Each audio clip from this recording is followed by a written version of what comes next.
Good afternoon, everyone, and welcome to this regular meeting of the Budget and Finance Committee for Monday, August 25th, 2014. I'm Paul Krikorian, Chair of the committee, and I'm joined by my colleagues, Council Members Koretz, Bonin, and Englander, and we are ready to begin. We'll be taking, well, actually, before we take public comment, members, I'd like to propose items 5 and 6 as consent candidates. I have no cards on those items, and if there's no objection, Mr. Koretz? Well, I could say I wanted to vote nay on item number 5. That's why I wanted to put it on the consent calendar, so you would not say that. But but now that you've foiled my plans, if there's no objections, members, to those two items, we'll go ahead and approve approve the recommendations on item 5 and 6 on consent. I almost said, Mr. Chair, hey, what is he doing? Yeah. But I didn't want to go there. And so it's going to descend downward in the spiral from here. All right. Thank you, gentlemen, for that.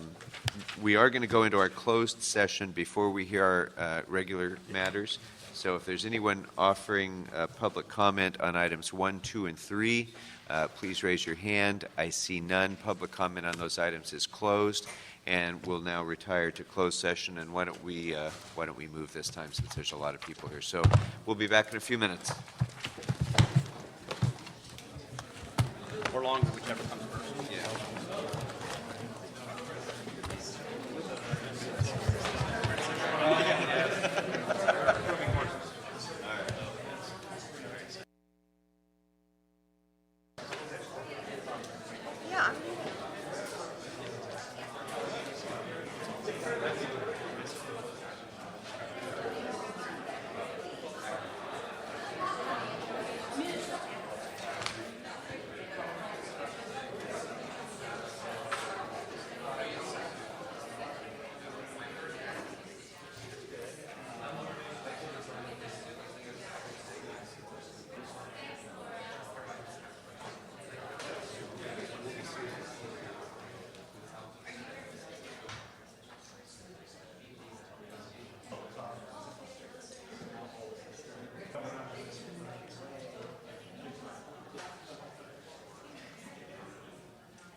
All right, we have concluded our closed session. We're back in open session now, and I neglected to mention that Councilmember Blumenfield had joined the meeting before we went into closed session. We're going to proceed now with item number 4.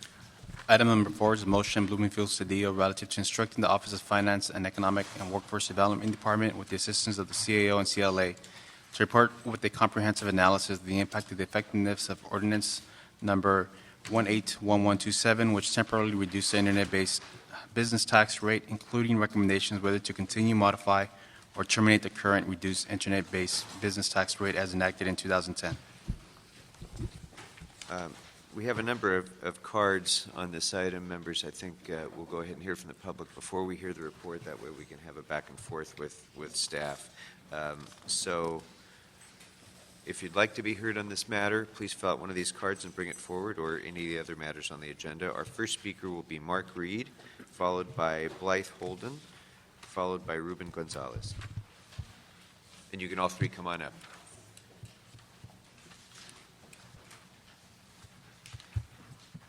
Good afternoon. Good afternoon.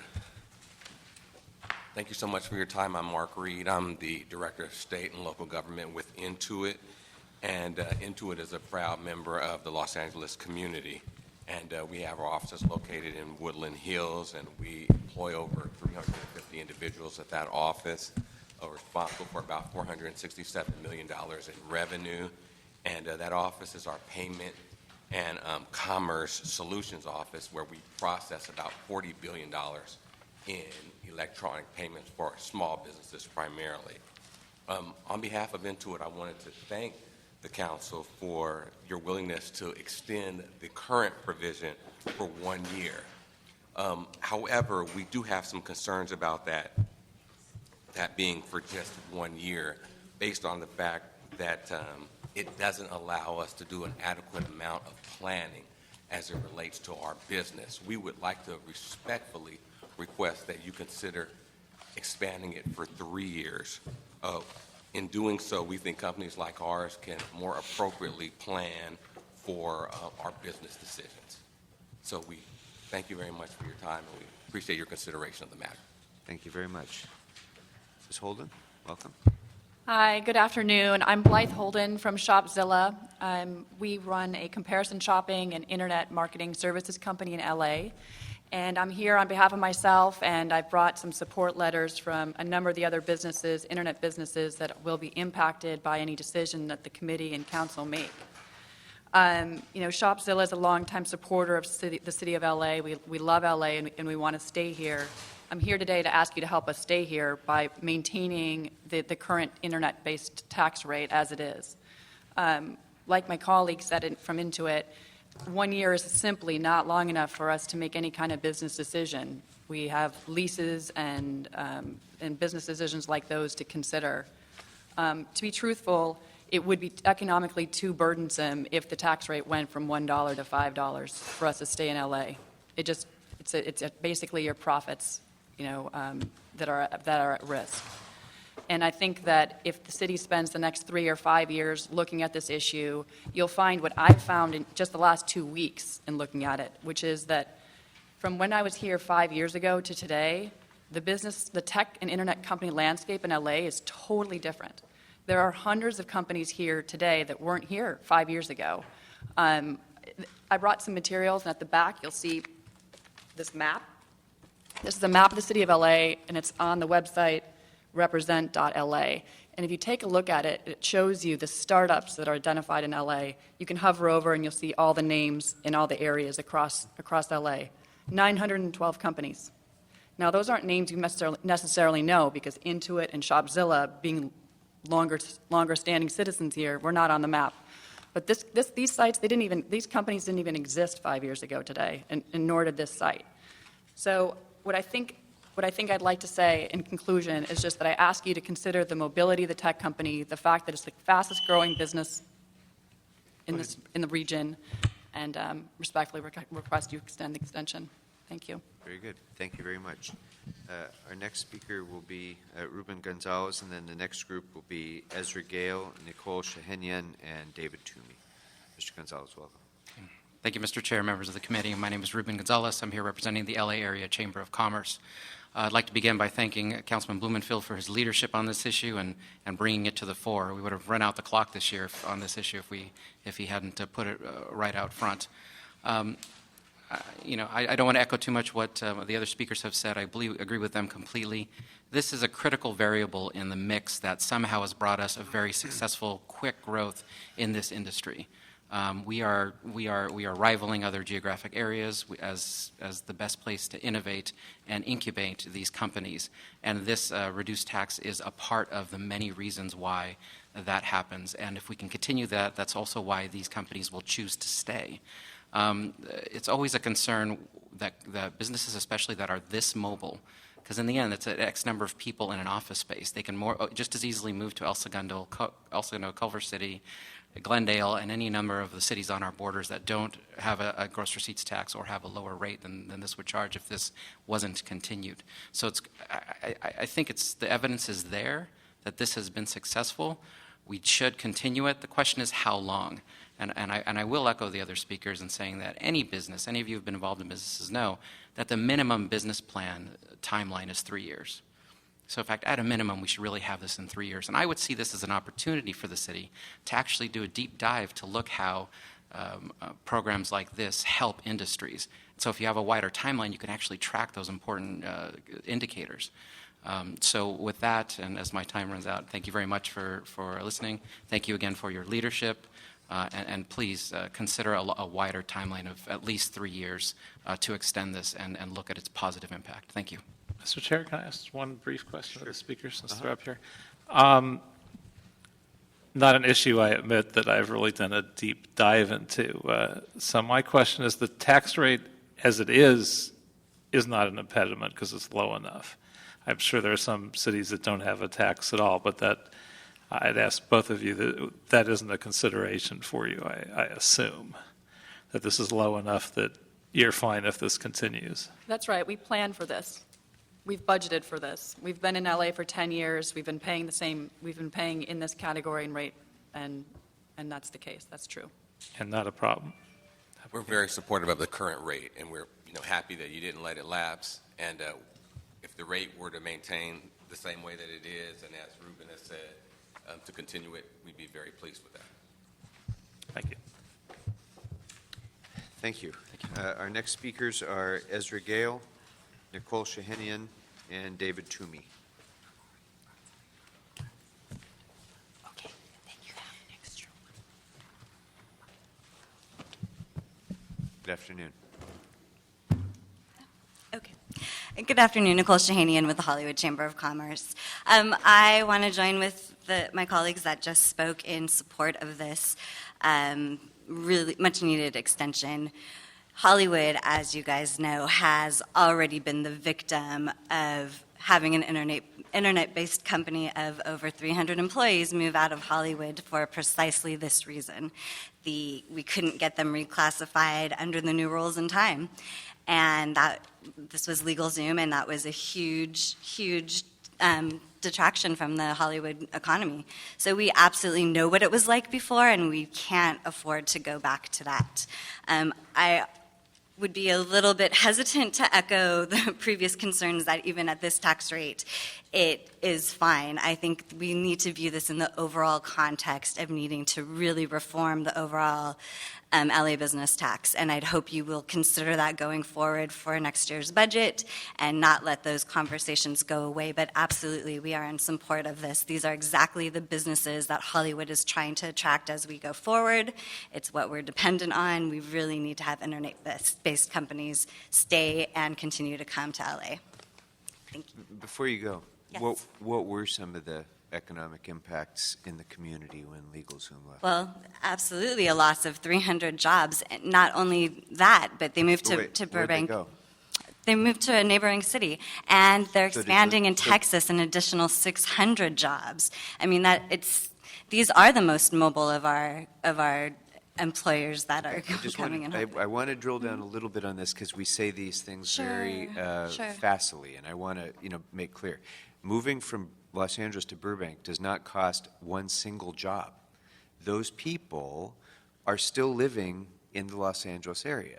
They're working in Burbank. So what is the impact, though, locally when that company moves? I know there are some. I just want to make sure that we're all clear Well, in talking about what they really First of all, are. they don't necessarily still live in the community. Those people, in particular at LegalZoom, were highly dependent on living near public transportation, which Hollywood has. They wanted to stay in Hollywood, work in Hollywood, eat in Hollywood. You can't tell me that those people are still part of this economy. They're now part of Burbank's economy. I don't have the actual numbers for you, but I don't think that that's a fair assessment either. Okay. I can definitely look into that and get you some actual numbers. If I think that's the whole point of doing economic analysis to, and we'll get into this a little bit deeper. But when we talk about what is lost when a company moves, I think we need to be pretty clear on that. For example, let me just, off the top of my head, if those employees are working instead in Burbank, I'm confident that 299 of them are still living exactly where they lived before. But if they're working in Burbank instead of Los Angeles, they're not buying their lunches in Los Angeles. So the Hollywood restaurants are not benefiting. Correct. They're not going to the dry cleaner in Hollywood on the drive home, for example. Those are the sorts of things that we have to try to quantify when we talk about these things. And the fact that we don't have more sophisticated economic analysis than we do on these things continues to just frost me. But we'll get into that a little bit deeper. I would absolutely agree that this is definitely something, and I'm sure the data would support what we're talking about. Okay, Thank good. Good afternoon. Good afternoon, council members. My name is Ezra Gale with the Central City Association. We, like the speakers before us, strongly support the extension of the internet-based business tax subclassification, as well as business tax relief generally.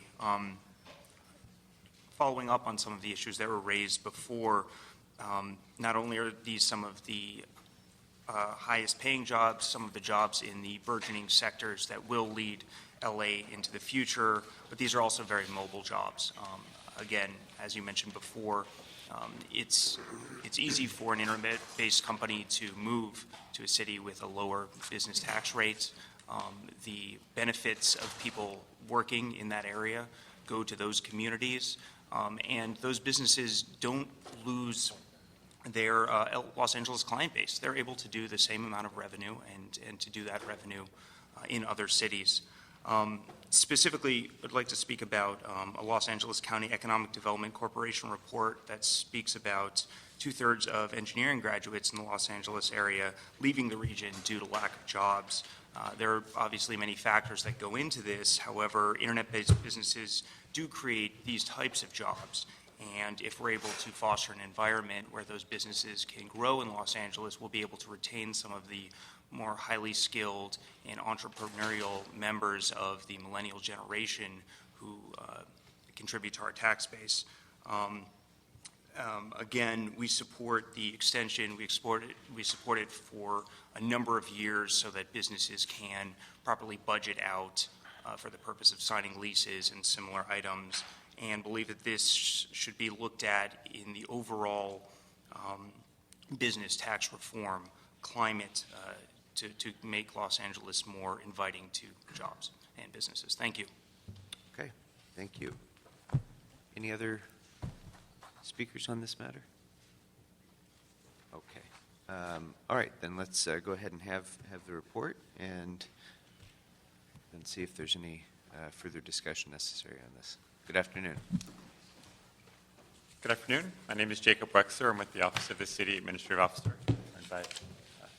Ed Cabrera, Office of Finance. ECA Dan Whitley from the City Attorney's Office.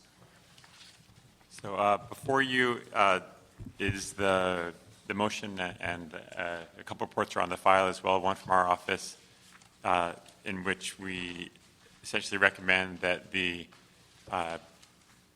City Attorney's draft ordinance extending the tax exemption for 1 year be included be adopted.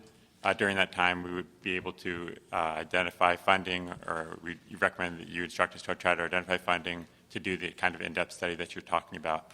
At this point, the only data that we're able to provide is basic kind of transactional data. We've identified, with the help of the Office of Finance identified and we presented the numbers of businesses that are currently taking advantage of the tax bracket. It's about 82 businesses have joined in the last 4 years during the term. of the ordinance. 50 of them are reclassified from were existing businesses that reclassified, and the final 32 are new businesses that have come into the city and under that 1% tax level. In addition, we've identified that the Office of Finance identified that it's about $355,000 of tax that those companies would be paying if they were at higher tax levels that they're not paying now at the current tax exemption. So our annual cost or the benefit, depending on which side you're looking at it from, is about $355,000 a year at this time. And if I may, just Ed Cabrera, once again, Office of Finance, just to clarify, we've actually done some additional analysis, and the annual relief on average for those businesses that either qualified or that came in new and qualified for the internet business classification is approximately $270,000 on an annual basis. So we looked at it cumulatively and also looked at what is the impact on an annual basis. So looking on an annual tax year period, the relief is approximately $270,000. Okay.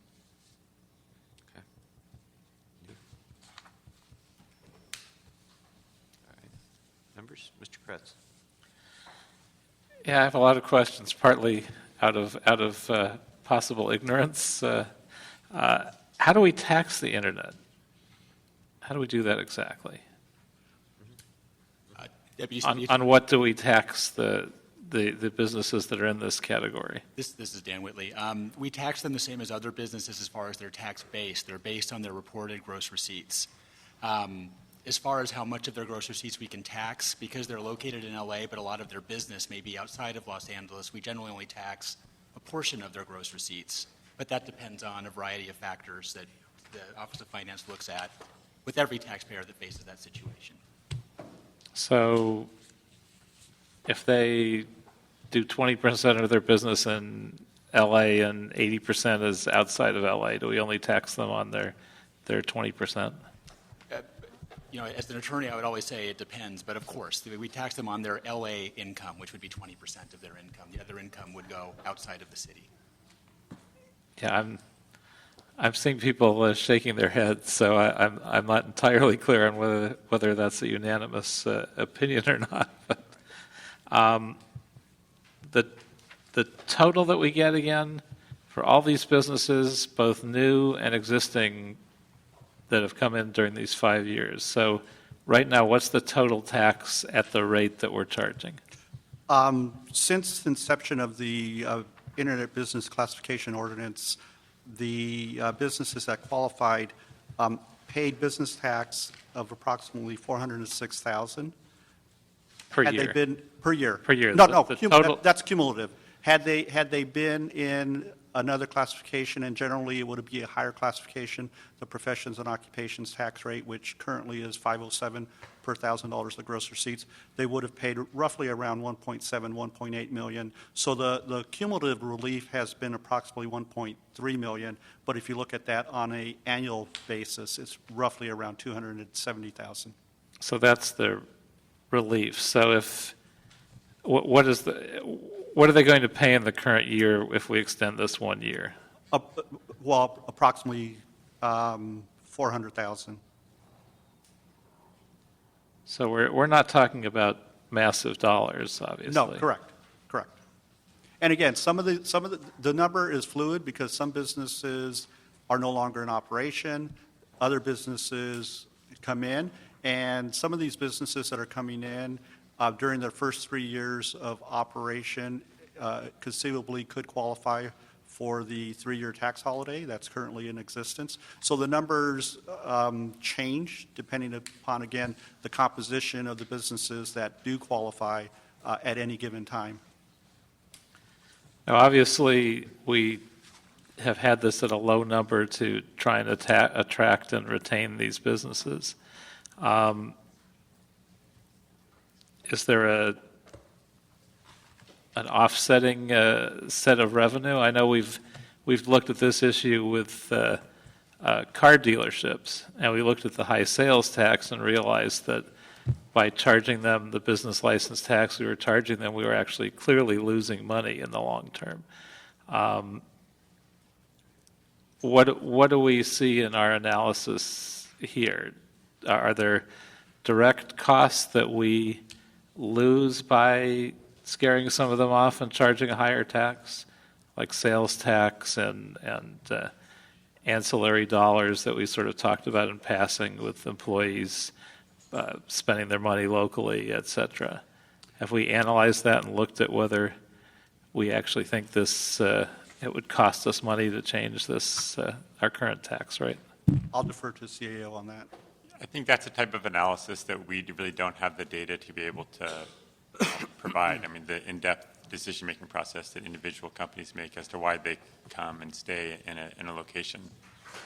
And, you have to do that analysis first to know who would have remained or who would have left under the old tax rate. Once you do that, then you can look at some of the costs that you're talking about, whether it's sales tax or any type of benefits to the economy to have, these businesses located here.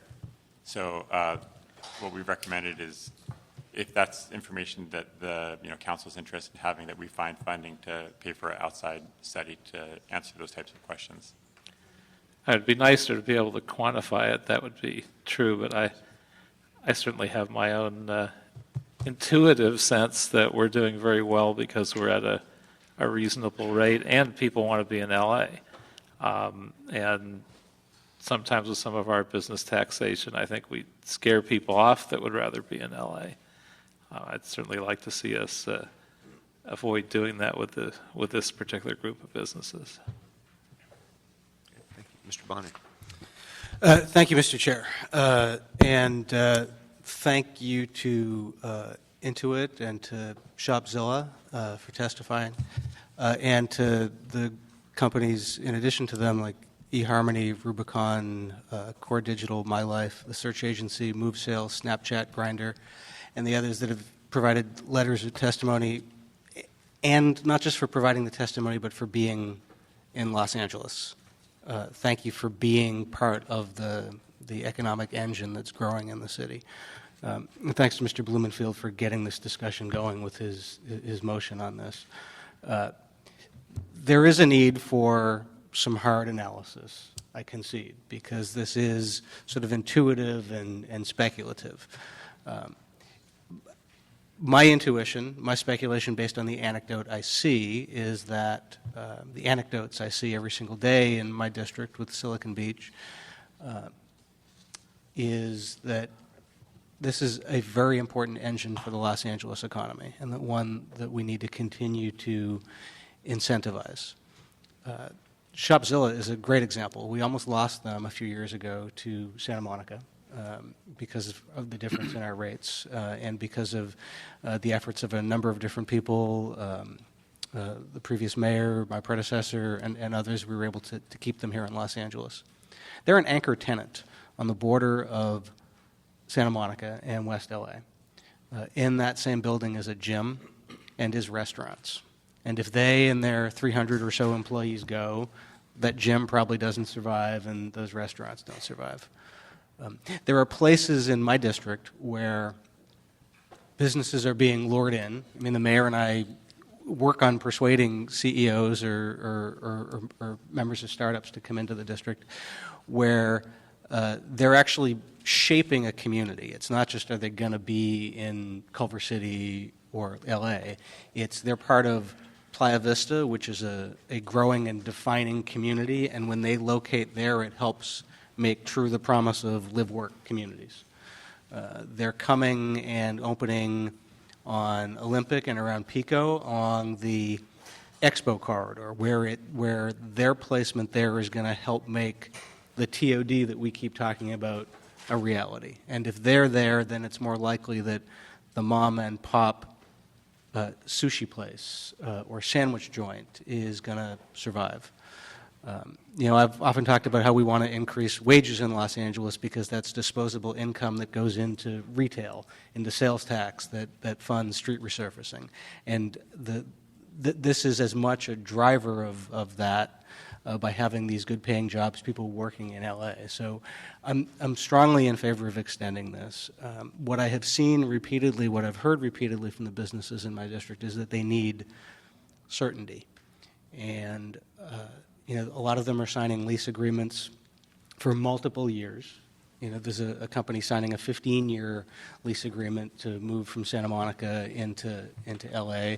Companies moving from Santa Monica into Playa Vista doing long-term lease agreements. So I don't think the 1 year is long enough. And I think it's going to take us longer than I think we thought the last time we met to do the analysis. You know, the CAO report says identify funding to allow the Office of Economic Analysis to complete a comprehensive analysis. So we're going to have to identify funding and then go through who do we hire to do this and then do it. And by the time we do that, the 1 year is up. So I support an extension, but I think it should be longer. And I'd make a motion to change recommendation 1 of the CAO's report to extend the sunset to 2018 instead of 2015. Whitfield? I want to echo everything I've heard so far from my colleagues. And I agree the whole concept that these are important businesses we want to bring here, and intuitively, it's a throw to Intuit as well. I get it. The numbers we see here are a little bit mind-boggling in the sense that they show the opposite. And I don't really believe the numbers that are in front of me, which, if nothing else, argues for the fact that we need to have a real economic analysis over a course of, maybe 2-3 years to make that happen.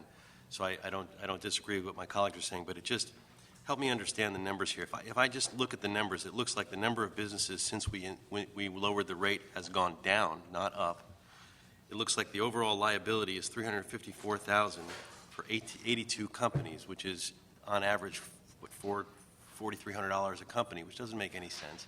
Nobody would be taking their time coming here for $4,300. So I just, that aspect doesn't make sense. Or even if it's the 1.3 million that you mentioned was the cumulative impact, that's only 15,000 per company on average.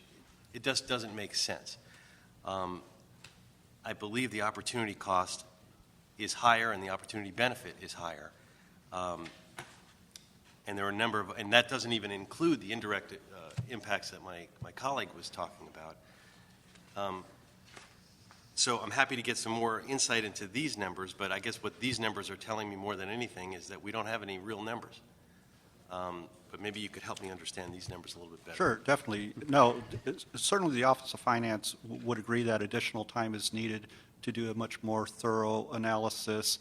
What Office of Finance obviously can provide is the static tax data with regards to each particular tax year since the inception of the ordinance. What we attempted to do within a very short time period was gather the information and provide it to the CAO so they could include it in their report, which is why I came forward today with some additional information. The information that you see in the CAO report, unfortunately, was captured in isolation to each particular tax period, where it did not include cumulative effect for businesses, for example, that started in any particular tax year. So we would certainly agree that more analysis is needed, and we're more than willing to work with the CAO and the Office of Economic Analysis in providing the tax data so that a more thorough understanding can be provided to this committee. But I mean, in this, like it says eligible businesses, 2013, only 14 businesses were eligible for the difference between the 1% and the 5%? In that particular tax period. So in other words... The tax period is the year, right? Right. But in other words, those were the entities that applied, let's say, for example, in 2014, up to date, these were the entities that applied. So this would not include any entities that applied in 2010, 11, 12, 13. So the information that staff originally provided was not cumulative in effect, where it encompassed ongoing businesses that applied, let's say, and qualified in 2010 and then remain in business today. That's why the numbers appear to be a little bit smaller than they actually are. Right. So the actual, I mean, depending on how you look at the opportunity cost, I mean, if we were to not extend it, if it were to jump back up to 5%, if I just look at this number, it looks like it would only cost us $354,000, or we would only gain as a city $354,000 by jumping it from 1% to 5%. Well, as I had indicated earlier in the discussion, yeah. sure, pardon me for the interruption. As I had indicated earlier in the discussion, the annual relief works out to approximately less than 300,000. So if the ordinance was not extended, that would be approximately what would be gained by the city. So the relief on an annual basis so far, based on our determinations, is approximately 270,000, meaning that's the revenue that's foregone by the city on an annual basis. Yeah, I just, that doesn't strike me as the right number. I mean, I don't think all these people would be here if it was just that amount. Right, I mean, because that's nothing divided by 82 companies, right? I mean, it defies logic. So I feel like we're missing something here, but rather than get into the detail of it, I guess I just throw that out there, saying it's not a criticism. I know that you were given very limited data, and so I'm not trying to. I want to be clear. This is not a criticism of you personally or anybody. It's just looking at the numbers and trying to make sense of them. It just does not compute. So that being said, and sort of having the same intuition that the rest of us have here, that there's clearly a much bigger spread here, and that's why all these folks are out here, and that's why it's such a magnet for being here. I think we need more time than the 1 year, because in a year, my fear is we'll be back to the very same place, and we'll still have the same data in front of us. We need to extend it at least 2 or 3 years. And then maybe in the interim process, we're going to deal more generally with the issue of the business tax, which will affect all businesses as well as the unique circumstance for internet businesses. So I'm comfortable with that motion, but I just had to throw out there about my concern about the numbers that I see before me. Thank you. Mr. Englander, anything on this? Yeah, just a couple things to weigh in on this. I don't think businesses leave the city of LA just because of the business tax. I think they leave for so many reasons, and that's just one of them. I think they leave because of the overregulation, the cost of living here. They look at everything, the school system, the local infrastructure in terms of quality of life, and we've certainly talked a lot about our streets and sidewalks. We'll keep talking about those things. They look at staying here because of incentives and less regulation, customer service, certainty, things the city is not in a position to provide, and hopefully we'll get there. One of the reasons I actually ran for office, or these are the things I care most about. But in looking at that, I care about it because I wear my hat as public safety. We're talking about rebuilding the fire department. We haven't hired a firefighter in 5 years. Restoring and giving more tools to the police department, public safety, the cornerstone of local government. And this needs to come from the backbone of local business. That's the backbone of our economy. So anything we can do to eliminate business tax, I'm all for it. If this were an amendment to completely eliminate it and give us some certainty over some time period so we can phase it out, put me down in the yes column. As a member of the Budget and Finance Committee, as well, I look at the fact that our business tax brings in roughly the size of our entire fire department. So if we shut it off tomorrow and close that valve of that revenue stream that has been enjoyed and paid, enjoyed by the city and the residents, not so much the businesses, over all these years, we'd have to close the fire department. I know there's a plan in place and there's a lot of talk to eliminate it. I'm not for piecemealing elimination or extending, but when we can, I'll take it when we can get it. No matter what industry, no matter what the numbers are to back it up, no matter if it's one company that benefits or 50, I'm all for it. I think every statement that has been said by my colleagues were absolutely spot on. I want to thank Councilmember Blumenfield for bringing this forward, and it's certainly right up his alley as chair of IT and infrastructure and all the things that you're doing with technology. And I absolutely concur 100% with my colleague, Chairman Councilman Paul Krikorian. I don't think we've lost a single job from LegalZoom moving to Burbank. I don't think that's the issue, quite frankly, that we're talking about.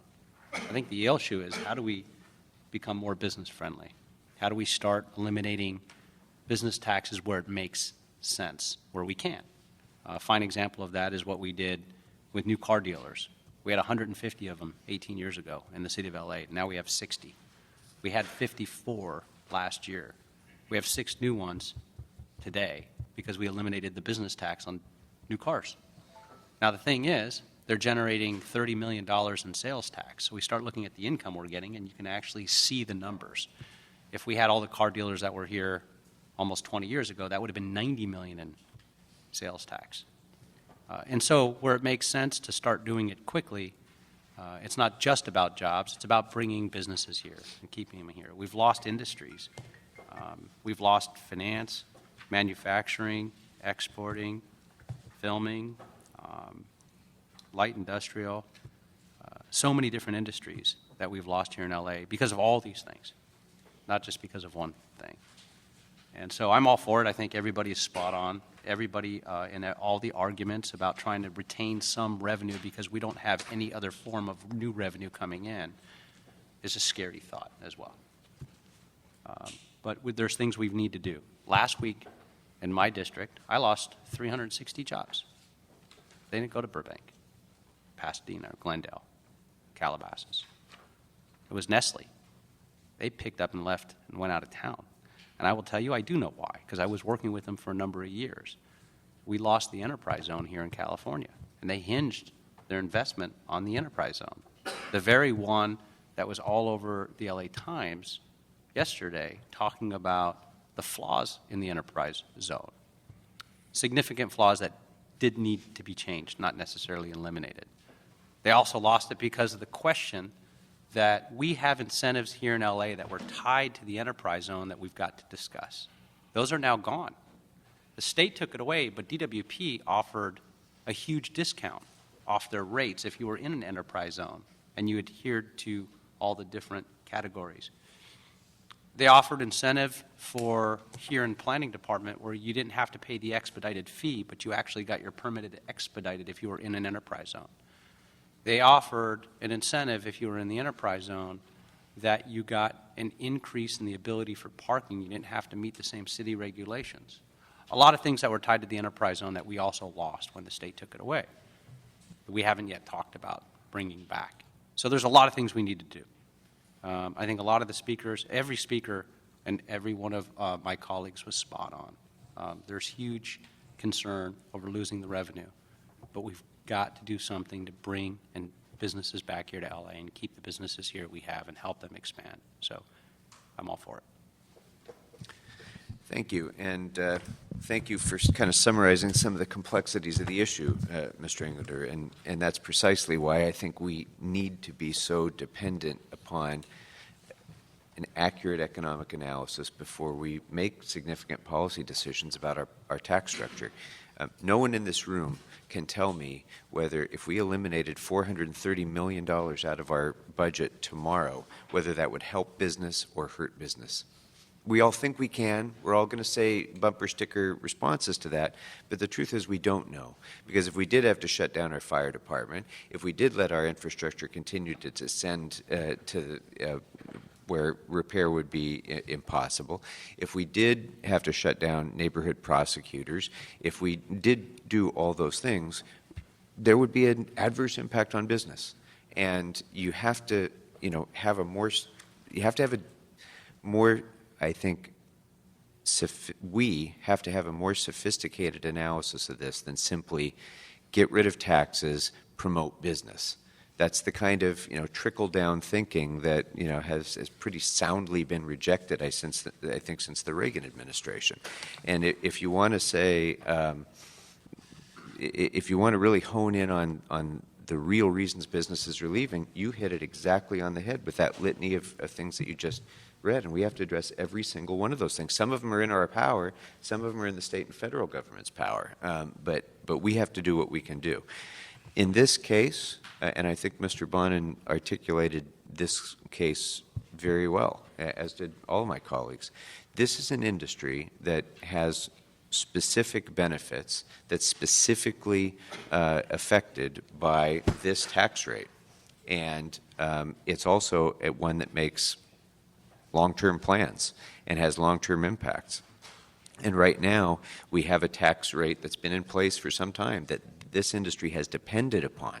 So it's a different situation when you're saying, let's keep going with what we're doing and let this industry have predictability and have certainty over the course of years, than when you're saying, then if we were to say, let's eliminate all business taxes for all businesses, for example. This is continuation of the status quo. It allows certainty, which businesses depend upon more than anything, is certainty. They can plan around anything else as long as there's certainty. But we have to give this burgeoning industry in Los Angeles that's really taking off now, I believe that we need to give them that kind of certainty that it's going to continue to be so. But at the same time, we just have to do a deeper dive on this analysis. So we're going to just have to find the resources to do this. That's a discussion for another day. We don't need to address that today, I don't think. But we are going to need to have a more thorough analysis. In fact, in my view, it should have been done already, frankly. I mean, when I voted for this in the first place, I expected that by the time it rolled around for renewal, we'd have a pretty good sense of, is it working? Isn't it working? And we can say anecdotally, yeah, it seems to be, but we really can't say based on any real economic analysis. And it's no knock on any of you. You just don't have the data. You just don't have the data or the ability to do it. We have to really go outside to do a more thorough economic analysis. And who knows, maybe that economic analysis will give us recommendations for more that we should be doing, rather than going in the other direction. Maybe it will tell us, it'll give us the ideas of additional steps that we should be taking. It'll reveal entirely different sets of reasons that these businesses make a decision to site or not site in the city that we're not even discussing right now. And those are the sorts of things that we need to be targeting. I'd hate to be, declaring war on the wrong country, by eliminating a tax, when American tradition. Yeah, I know. When there's 8 other reasons that are the real problems, and this. So anyway, so I'm supportive of the motion and the amendment, Mr. Bonin. I think it's a good one, Mr. Kretz. Thank you, Mr. Chair. I agree, and I think this goes beyond data, though. I think it's not just the tax. I think we send a message to this industry and beyond this industry that we're trying to take some business-friendly steps. There's obviously other factors. Crime is dramatically down in LA. There's other things that we can market, but I think there's a lot to the marketing and messaging and building momentum with an industry that seems to be moving to LA.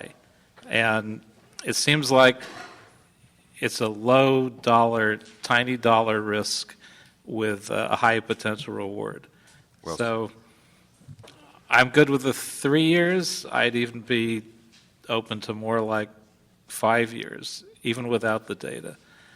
Just because I think providing this industry certainty and sort of guaranteeing that they stay here and that they continue coming is probably worth that with very little dollar risk. So I'm not going to make that motion, but I'm putting it out there. Anywhere between that, I think, would be a positive for this industry. Well, see, it's my motion. I think we ought to stick with the 3 years that we have, which is a good increase of what we were just talking about. That's a good time horizon when we talk about. We need to see what the findings are. That could change us in any number of directions. And the bigger issue of the business tax is going to be on us in these next couple of years. And I think it's a very reasonable and appropriate move. And I'm glad that we've all been talking about it. And so that's how I would amend my motion to ask for, specifically to state it out, ask for the CAO to find the funding to do the further economic analysis.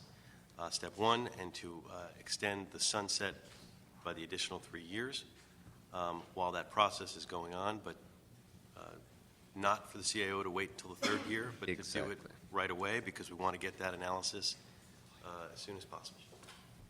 Very good. It sounds like that is the unanimous view, I'd say, of the committee. So with that amendment, that will be the action. Does that bring it to 2018. 2017 or 2018? 2018? 2018. Because it's currently through 2015 as So proposed 2018 with the one-year extension, so the three. No, excuse me, sir, if I may, that would bring it to 2017. The ordinance sunsets December 31st, 2014, so a three-year extension would take it through 2015, 16, 17. Right, December 31st, one Right. day shy of 20, yes, so the 3 years to December 31st, No, it's a 2017. fiscal year, isn't it? It's on the It's fiscal calendar year or fiscal year? It's on a calendar year, but the council would then have to act because that extension would then expire January 1st, 2018. So January 1st, 2018, if council didn't act, then we would roll it backwards. So I believe Councilmember Bonin had indicated through 2018, if I'm correct. Right. So then it would be a four-year Well, extension. if we're doing 3 years to December 31st.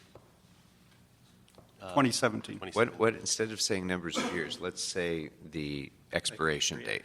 So the motion was through, The motion said 2018, that's what I so said. simply to change the 2015 in the current draft to 2018.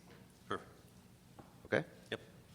That's what I had understood it to be. So if on- that's what you had on understood as January well. 1st, 2018, if we don't act, but obviously we're hoping to get the information in to act affirmatively prior to that, is when it would jump back up. Right. Just to clarify, I will be revising the motion, and I will have it be, as stated now, it would go through the 2015 tax year. We'll revise that to be through the 2018 tax year. Correct. That's what you're moving Correct. to do. Exactly Just want to right. make sure I understand. Exactly right. Correct. Whatever numbers you got, just add 3 to all relevant numbers. All right. All right. Understood?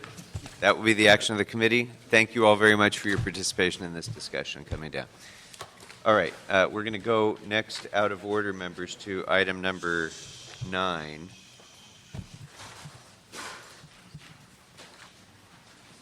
Item number 9. Item number 9 is the city attorney report relative to the actions needed to implement the administrative citation enforcement program as a pilot program involving the Los Angeles Police Department and the Department of Animal Services. And Personnel and Animal Welfare and Public Safety Committee approved the recommendations as amended on August 15, 2014.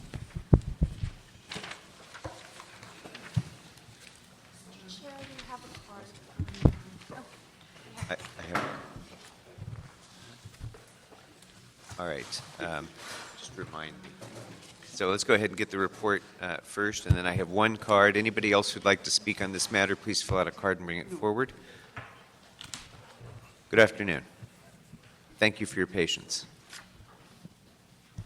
Good afternoon, council members. My name is David Michelson. I'm a Chief Assistant City Attorney. With me to my right is my colleague Jennifer Krieger, and we've got LAPD's finest with us as well, so we're excited about that. We'll try to make this brief and be pleased to answer any questions. I know a number of council members heard this report a number of days ago in a different committee. In 2013, City Council adopted an ordinance that established the Administrative Citation Enforcement Program, what we also call ACE.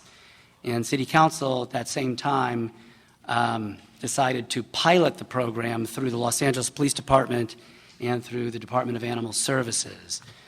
Council also requested that the City Attorney's Office lead a task force of LAPD, Animal Services Department, multiple other departments, including CAO, CLA. Councilmember Koretz's office has been very involved and very helpful, which we're very appreciative of. That task force culminated a number of months ago with the game plan as to how to actually move this program into reality with LAPD and Animal Services running the pilot. We presented, our office, City Attorney, presented a report in June with a fair degree of detail. That report was vetted and commented on in the drafting of that report by a number of departments, of course, including LAPD and Animal Services Department. In short, the ACE program is an alternative means for the city to enforce certain violations of its municipal code. The City of Los Angeles will not be the first municipality implementing an ACE program. There are many, many municipalities in California who have successfully sort of blazed the trail and have had, I think, a fair degree of success in running an ACE program. The nuts and bolts of the ACE program is relatively straightforward. It allows, in this case, LAPD and the Animal Service Department to write tickets when individuals commit certain violations under the municipal code. Those tickets can be paid, or they can be challenged and put through an administrative review process in the city attorney's office. This is very different than the current situation in Los Angeles, which forces LAPD and Animal Services Department to utilize the criminal justice system when it comes to enforcing these provisions of the municipal code, which puts a burden on our court system. It also means much of the funding goes through the court system into the state of California coffers and not to the city's coffers.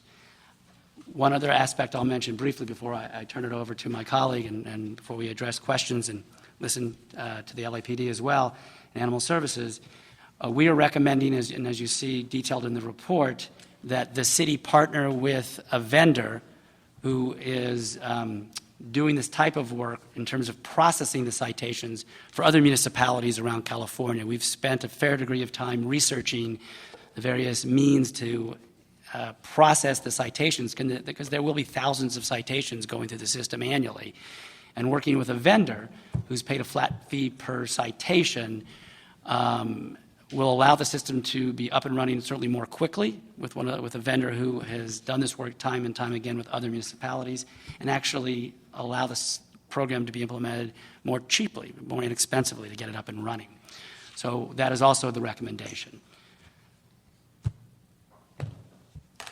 Hi, Jennifer Krieger from the City Attorney's Office. We've worked to develop a very modest staffing plan to ensure that we can actually implement this program.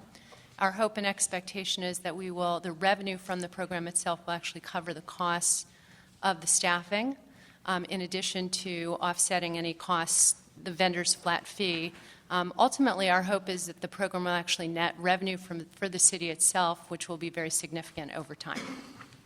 Let me also add quickly a thought that this is an alternative tool for law enforcement. It's an alternative tool for LAPD and the Animal Services Department to use in gaining enforcement for these municipal code provisions.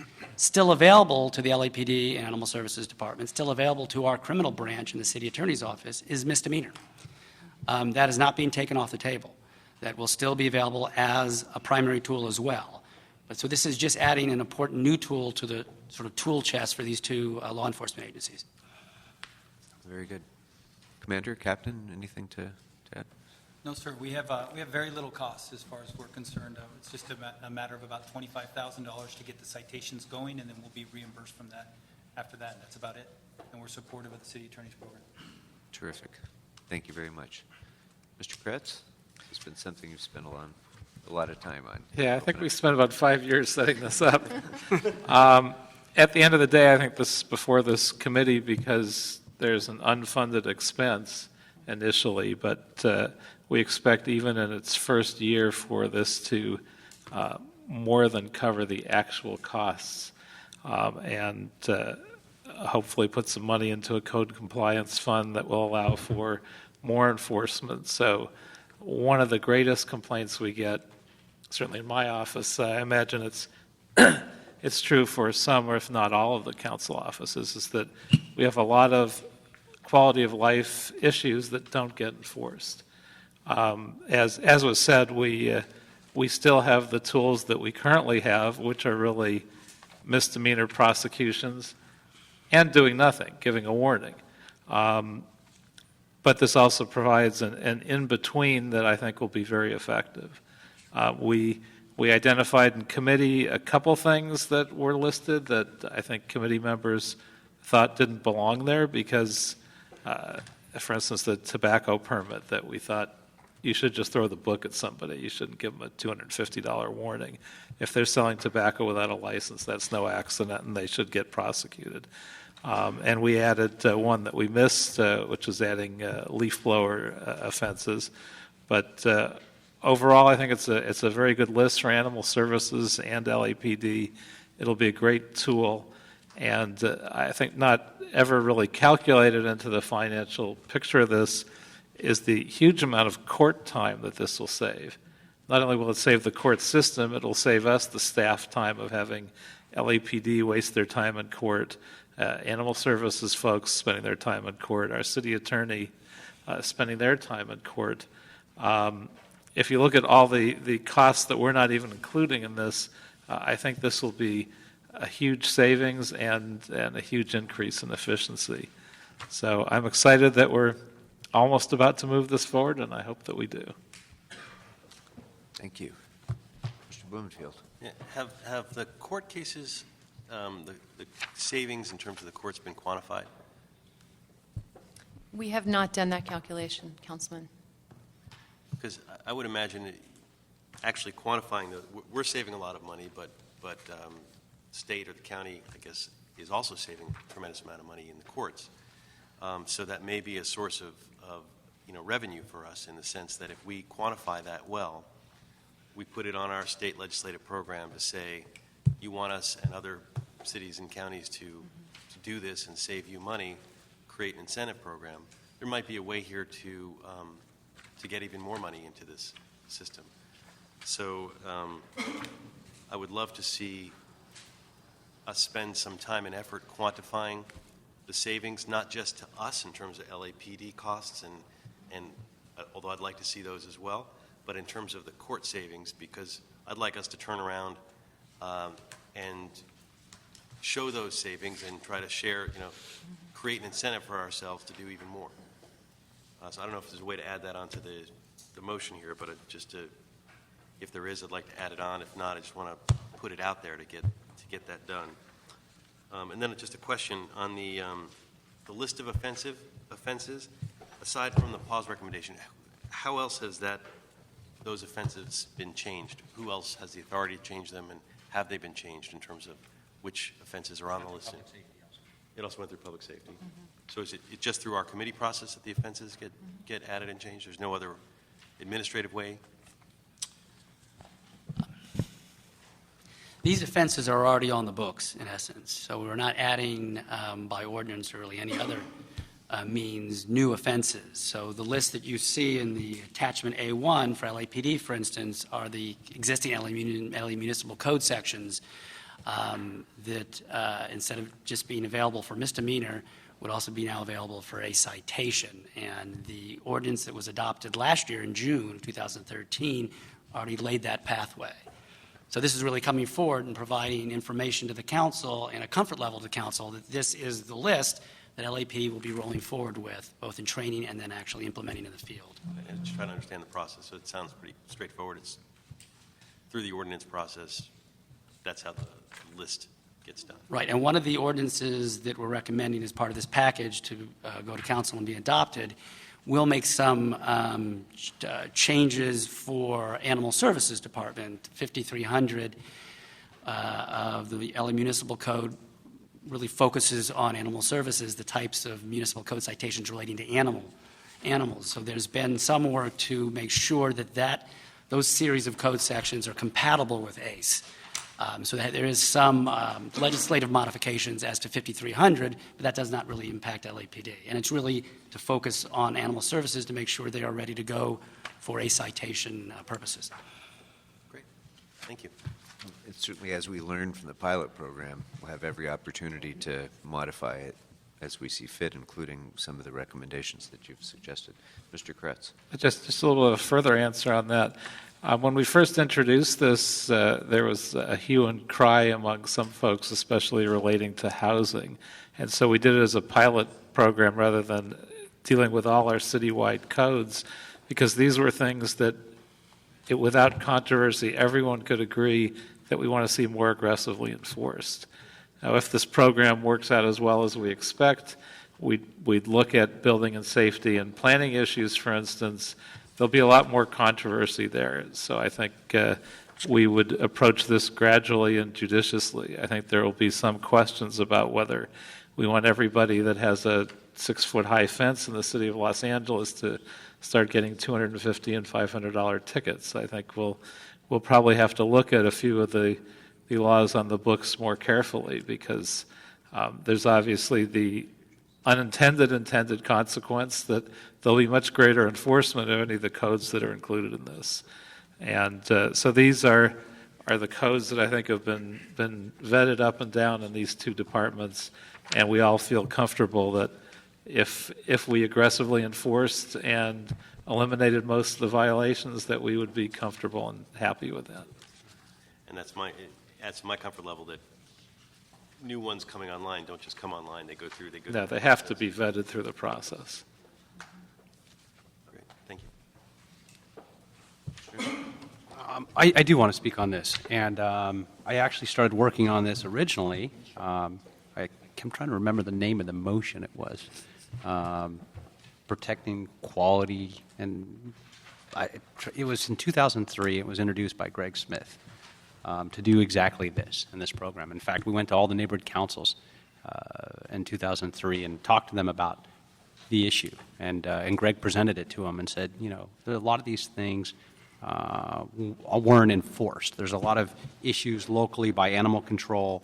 There's a lot of issues locally. It was the Good Neighbor Ordinance, in fact, and that was the motion. So introduced in 2003, the Good Neighbor Ordinance. And the idea was the quality of life in local neighborhoods, that a lot of these issues are not enforced. And it was actually working back then with this crazy senior lead officer in Devonshire. I think his name was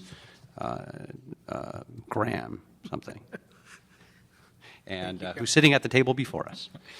And we'd talked, and working with Greg, we're looking at a lot of these issues, and how do we have some type of citation program, not to decriminalize it, but to actually enforce something that's not being enforced.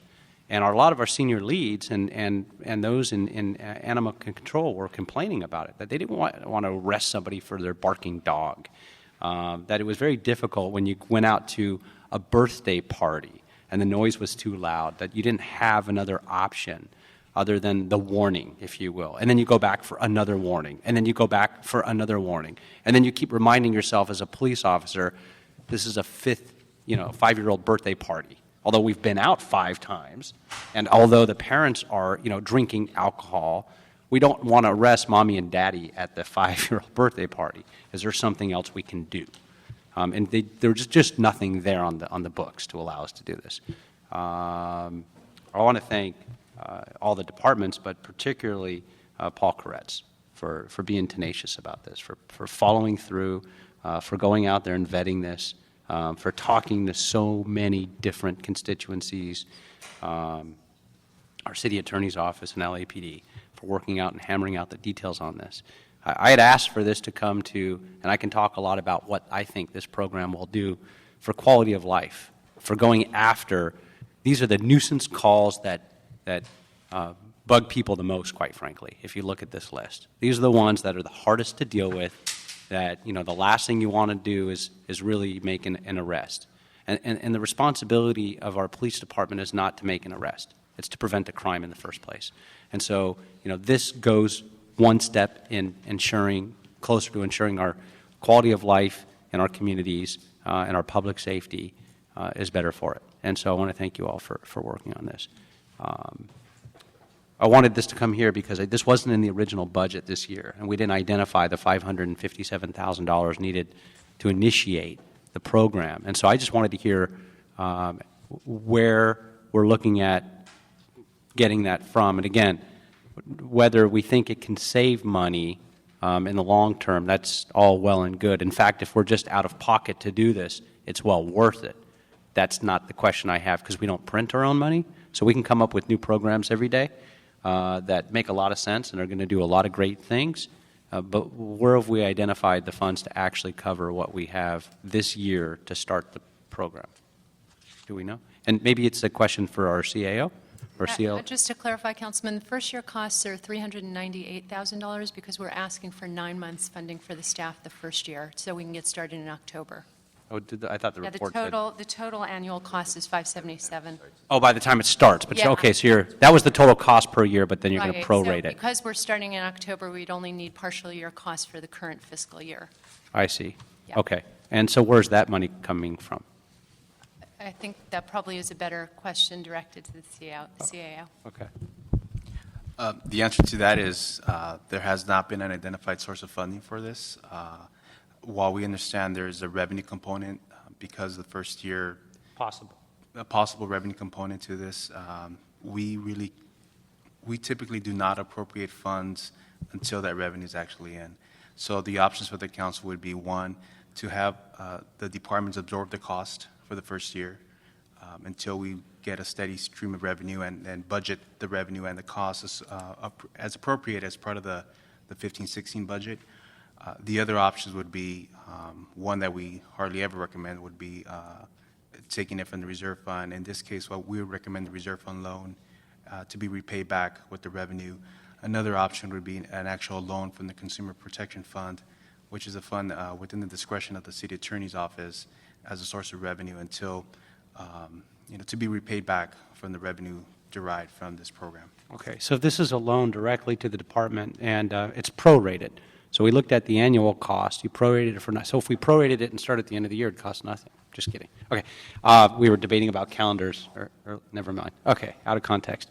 So if we were, it's been a long day. If we were to set it up as a loan, then from one of the two accounts, whether it was from the reserve account loan, and it looks like the bulk of the cost is the city attorney's office and some to LAPD for printing the ticket books. And although the ticket books you carry now, the cases themselves only hold 2 books, so this will be another 3rd book. We'll have to figure that out. Okay. There's a staff person for animal services and a staff person for the Office of Finance as well. As well. That's part of Okay. the cost. So what would be the preference of, I guess, the chairman? I think the consumer protection account would be appropriate, but given the fact that it's diffused among a variety of different departments, and I have a high level of confidence that this is going to be a successful program that is going to produce additional revenues, I'd feel perfectly comfortable with the structure of a reserve fund loan with the understanding that the savings would come back and replenish the reserve fund for that startup cost. But The savings or the revenue from the citations? the revenues until such time as that reserve fund loan is repaid. But I think that's fine with me. Because it's general fund revenues, it makes sense that it would, be paid for initially out of the general fund. So And then, that would be my suggestion. I'm all for it. That's great. Okay, and then my second question on the revenues only come in and the program only works and the citations are only issued and these things are in effect if we have proper training and we're actually going to go out there and these types of minor nuisance issues. I won't even call them crimes, if you will. Because if it's a crime and it's really the totality of the circumstances, the officer still has, as a wobbler, the ability under his discretion and spirit of the law to make an arrest. Right. So these nuisance issues, then they have to be cited. And so what type of extensive training are we going to do, both with LAPD, which is already really set up for that, and, with special orders and video messaging and all the things that happen in a roll call and everything else we do, and animal control, which I don't know how that's set up for that. Do we have an extensive training program when we're ready to launch? The LAPD has a training program that they've structured. It's going to roll out in 3 phases. Our criminal branch lawyers will be playing an active role. I know LAPD has given a lot of thought as to how to get the training out to the officers. Over on the animal services side, our office also will be working with animal service control officers and with management and animal services. I think there's been a fair degree of thought given to the rollout, which includes training, because you're right, that is a critical component to make sure this is a success. Unfortunately, our criminal branch could not be here today. Both Mary Claire Malador, the head of our criminal branch, and Rita Venegas were at the last committee meeting, your committee meeting, but we're out of town for today. But I don't want to speak for LAPD other than the fact that I probably just have. I think that there's been a fair degree of thought given to that very question. I believe that not only utilizing the normal training opportunities within the department, as you've already pointed out, our community policing unit out of the Office of Operations, which happens to work directly for the commander, will also put together that same, based on PRD's publications, that same intense training specifically targeted toward the senior lead officers. There's quarterly updates for senior lead officers every quarter. And our community. How often are the quarterly updates? I think 3 months. Okay. And the community policing unit. Another calendar joke. Sorry, he was good. Oh, it's. I didn't get my hat out. But yes, it'll be included in the updated SLO schools with the intention of those senior lead officers, as is the expectation of our senior lead officers, sharing those with the other officers in their basic car. Okay, great. And this really won't be all that difficult in as much as it's very similar to the citations we're writing now.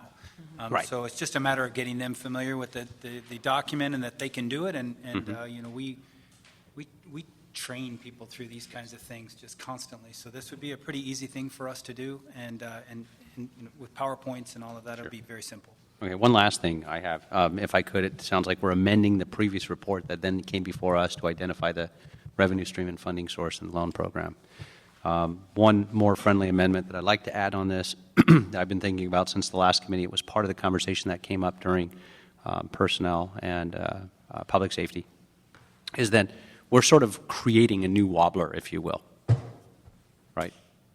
So because under this program, an officer has the discretion, given the totality of circumstances and the severity of what's happening, to select then based on the information before them, their training and experience on which way this would go, whether they would get an administrative citation or fall under misdemeanor. With that, I'd like to add to that any changes to this system, that it come back to public safety and to the full city council. In other words, if one day the department said, these are no longer misdemeanors at all, we're going to reclassify these. Or if one day they say a series of these, we're going to say we're going to decriminalize because it's the will of an individual to do that, be it a police chief or a police commissioner. This body is the one that set this up, and I think it should come back here if we're going to ever make a change in the future. So I'd like to add that to it, that if there are changes to this program at all, or any of the classifications under it, that it come back before the same body.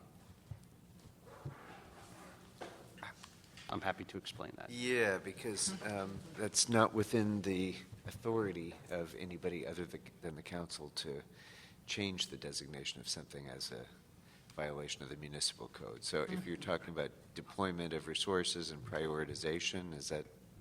If there's any changes in how it's to be written up, in other words, if there has to be a justification, if you're not going to write it up as an administrative citation but otherwise effectuate an arrest, if there's things that are added that are not there now, that I'd like to come back before this body.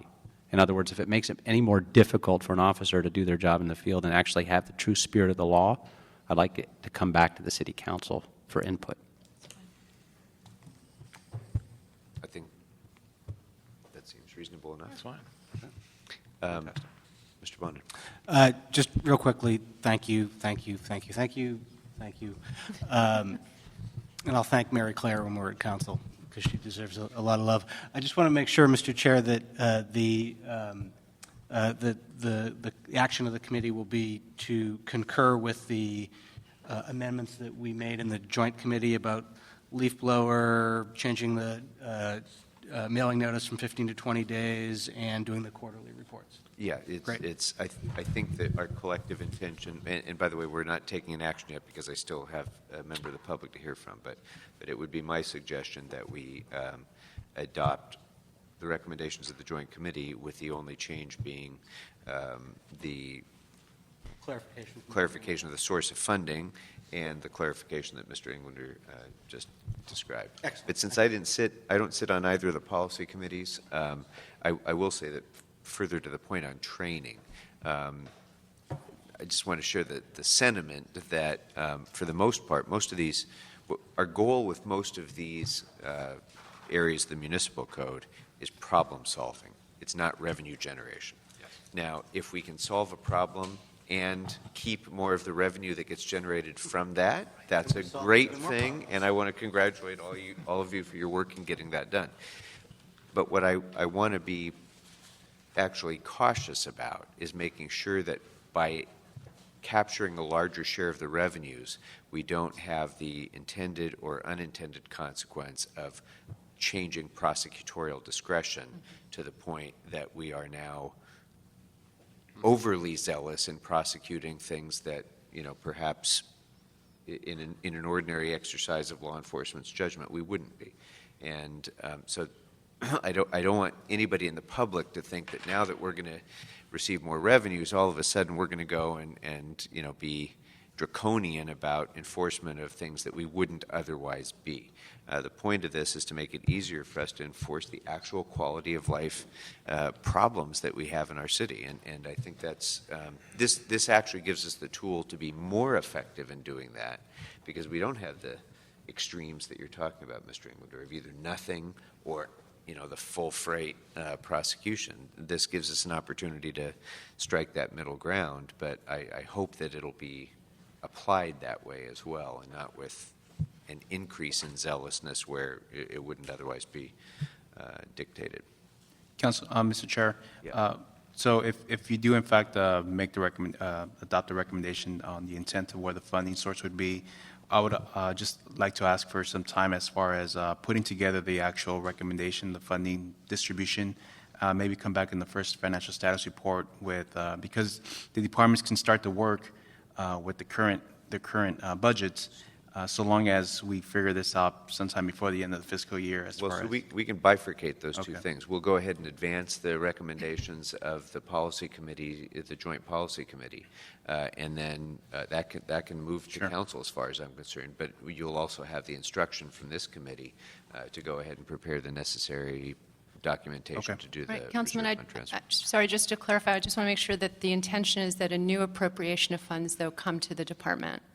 I'm sorry? I just want to ensure that the intention is that the various departments receive a new appropriation of funds for the positions that are being created. In the nature of a reserve fund loan. That is the recommendation. Okay. So, or that's my recommendation. The committee hasn't acted yet. So, anything else, members? I just wanted to make sure it was also picked up, the last amendment, so that we got that as well, that any changes come back to City Council. Yeah. All right. Thank you all very much for your great work on this. I think it's been a long time coming, so thank you. And I'd like to ask George Wolfberg, who's our only speaker on this matter, to come on forward. Mr. Wolfberg, welcome. Thank you for your patience. George Wolfberg, I'm here representing the Pacific Palisades Community Council. For years we've been supporting this concept. We want to thank Councilman Koretz and obviously our Councilman Mike Bonin for all they've done, and all the committee. I've got a lot to say. I'm not going to say it. I'm happy with what you're doing, what the city is doing. I'm looking forward to these quality of life items being enforced finally. So thank you all. Indeed. Thank you very much. Thank you for coming down. All right. Well then, with that, members, if there's no objection, the action of the committee will be to approve and advance the report of the joint policy committees as amended by our discussion today, with Mr. Englander's comments about changes in implementation, and with the instruction to the CAO to begin preparation of the necessary documentation for a reserve fund loan to finance the positions and other expenses and to be repaid out of revenues. Okay, that'll be the action of the committee. And what else do we have before us? 7 and 8. We have 2 items left, number 7 and number 8. Okay. Both actually are addressed in one CAO report. So item number 7 can is... we take those matters together then? Sure. Very good. Item number 7 is the City Administrator report in response to a budget recommendation relative to setting aside monies for virtual infrastructure through MICLA funding or other sources. And item number 8 is the City Administrative Officer report in response to a budget recommendation relative to incorporating virtual infrastructure into the Capital Improvement Expenditure Program. Good afternoon, Claudia Aguilar with the CAO's office. Before you is a CAO report based on recommendations from the 2014-15 budget regarding, 1, the concept of setting aside monies for infrastructure technology projects through MICLA, S18, and how to incorporate information technology projects into the Capital Improvement Expenditure Program, known as the CIEP S23. The city's technology infrastructure requires a substantial investment to ensure that our systems can properly support emerging technologies as well as our day-to-day operations. ITA has identified approximately 45 projects that can potentially be used to rebuild our infrastructure and enhance our ability to innovate. All of these projects would need to be requested, reviewed, and approved by the mayor and council, and would require long-term planning and funding over multiple years. These projects may be eligible for funding through MICLA. However, the ability to use MICLA to finance the IT projects will need to be factored. We need to factor other large capital projects that may affect our city's debt capacity. The debt management policy requires that all capital equipment be financed through MICLA, meet the definition of capital, which is long-lived, stationary in nature, and a useful life of 6 years. We couldn't tell you right now, but a big portion of these projects would involve hardware, which would qualify. The rest of the project, we would have to come back on a case-by-case basis to assess whether or not it would be eligible. In response to S23 regarding the CIEP, in city policy, we target an annual 1% of general fund revenues to fund capital infrastructure and other capital improvements. The funding for the CIEP is prioritized against other citywide priorities. So just to give you an example, since 2005-06, we've only met this goal 3 times. Right now the projects are not funded for technology through the CIEP. They're strictly for infrastructure related to our roads and our buildings, not to any of our systems. However, if these projects fit the definition of capital projects, they may be financed through the CIEP. However, these projects would would compete for the limited funding and would be based on the current prioritization for the CIE projects, which includes projects that address an imminent threat to the health and safety of our residents and employees. 2, that they satisfy a legal mandate, or 3, they address critical city operational issues. Keeping pace with these emerging technologies requires a budget mechanism like the CIEP to fund large-scale projects over several years. In order to assess how best meet the city's technology needs, we recommend that Council instruct CAO and ITA to study best practices in other jurisdictions for funding issues to determine how best we can serve our constituents. We have members from our office here to answer any questions, and I'm not sure if ITA is here, but do you have any questions? Very good, thank you. Mr. Blumenfield, comments? I like the CAO's recommendation. You know, virtual infrastructure, we talked about a lot in this budget, is exceedingly important to the city. It is different than other capital improvement. I mean, it shares the same concept, but the ROI is different, and I think it makes sense to look at a special technology improvement expenditure plan and to move forward in getting the CAO to look at that. So I would urge the proposal. Okay, members, any comments? Mr. Kretz?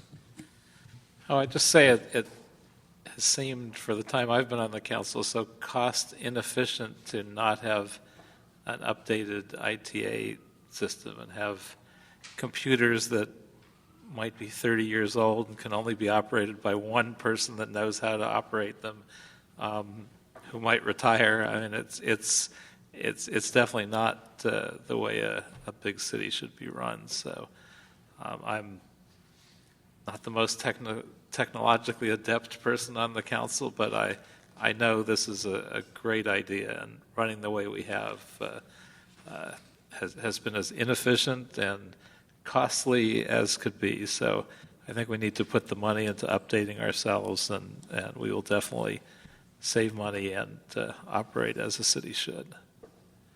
Very good.